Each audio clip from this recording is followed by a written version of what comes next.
Halo Sobat Vita, selamat datang di video kami. Hari ini kalian akan ditemani oleh Vita Certified Coaches. Aku, Monica, sudah berkecimpung 5 tahun di dunia nutrisionis dan saya, Coach Farta, yang sudah 4 tahun berkecimpung di dunia fitness trainer. Oke. Nah, hari ini kita akan bahas salah satu tema yang cukup menarik. Lagi banyak digandrungi banyak orang nih Coach, yaitu adalah defisit kalori. Tanpa basa-basi lagi, kita akan coba bahas ya. Kira-kira Coach Farta, defisit kalori itu apa ya? Oke, defisit kalori. Defisit kalori itu merupakan pengaturan pola makan dengan cara membatasi asupan kalori harian kita sehingga jumlahnya lebih kurang dari yang dibutuhkan. Kemudian dengan cara tersebut, tubuh kita akan membakar lemak sebagai energi tambahan. Nah, dengan begitu berat badan kita pun juga akan turun. Gitu. Oke, menarik ya. Tapi defisit kalori ini tuh ada perhitungannya nggak ya, Coach? Oh, ada dong. Nah, perhitungan defisit kalori ini bisa menggunakan kalkulator TE yang ada di internet atau kalian bisa cek video kita yang sebelumnya. Gitu.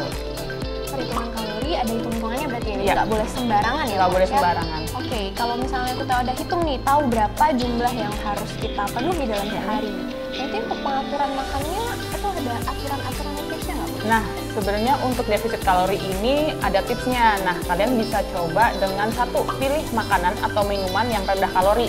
Rendah kalori ini misalnya kalian mengurangi makanan atau minuman manis, makanan atau minuman asin, kemudian bertepung. Nah, makanan bertepung ini sebenarnya include manis, terlalu manis atau terlalu asin. Contohnya kalau manis kue-kuean, itu kan kalorinya tinggi nih. Kemudian gorengan, itu kan asin ya, kalorinya pun juga tinggi. Nah, kalau minuman, semisal kalian minuman yang Thai tea misalnya, di sana kan ada gula dan ada biasanya kental manis ya, gitu. Kan itu kesatuan kalori tinggi sebenarnya mereka. Hindari dia. Ya, benar banget. Kemudian nomor 2, kalian bisa memasak atau membawa bekal sendiri dari rumah. Nah, dengan memasak ini sebenarnya kita bisa tahu takaran seberapa banyak gula, seberapa banyak garam, seberapa banyak, misalnya mau pakai tepung pun, kalian juga tahu takarannya tidak berlebih kayak misalnya kalian beli-beli di luar sana, gitu. Kemudian nomor 3, kalian bisa mengganti snack kalian yang biasanya beli di dairy product di supermarket dengan buah dan sayur. Nah, dengan buah sayur ini kalian bisa lebih sehat, kemudian kalorinya pun nggak terlalu banyak dibanding dengan dari produk yang ada di supermarket. Kemudian kalian tentu saja perhatikan dan catat kalori yang kalian makan setiap harinya, gitu Coach.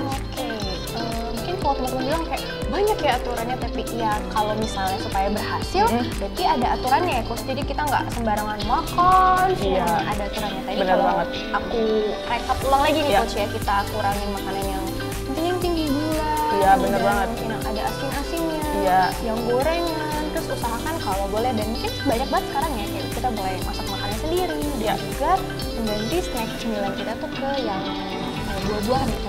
Yang lebih sehat intinya, yang lebih baik. Oke.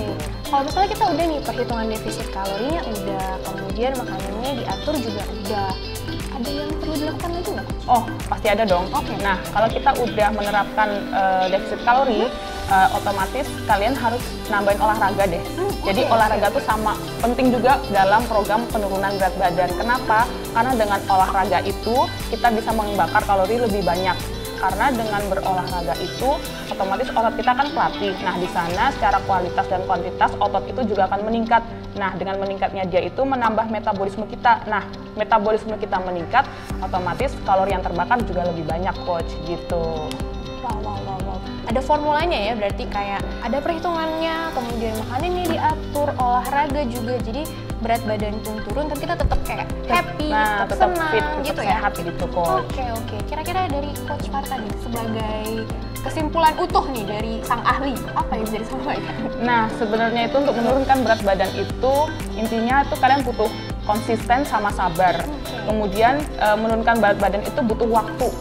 Butuh waktu di mana kalian saat menaikkan berat badan kalian naik itu kan butuh waktu juga, nggak sehari naik, tapi bisa sebulan, 2 bulan berat badan kalian naik. Nah, untuk menurunkan berat badan itu juga butuh waktu sebenarnya Coach, gitu. Jadi intinya sadari, konsisten, terus sabar, gitu.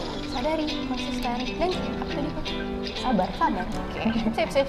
Menarik sekali ya pembahasan hari ini, Coach Farta. Iya, bener banget. Oke, kalau misalnya teman-teman kita mau pengen tahu lebih banyak lagi selain defisit kalori dan materi kesehatan lainnya, jangan lupa Download kita. Oke. Dan kalau misalnya materi hari ini menarik dan mungkin mau kasih saran buat materi selanjutnya, jangan lupa komen di bawah. Oke. Dan misalnya juga nih Coach Farta, kalau misalnya aku suka banget sih sama materi ini, kita harus apa nih Coach? Harus like dong. Oke, jangan lupa subscribe juga ya, dan boleh dibagikan ke teman-teman, ke tetangga, atau mungkin ke grup WhatsApp keluarga karena informasi yang sangat-sangat menarik. Iya. Oke, kalau begitu kita pamit undur diri dulu ya. Iya, benar. Saya Coach Monica. Dan saya Coach Farta. Sampai jumpa lagi. Bye-bye. Dadah.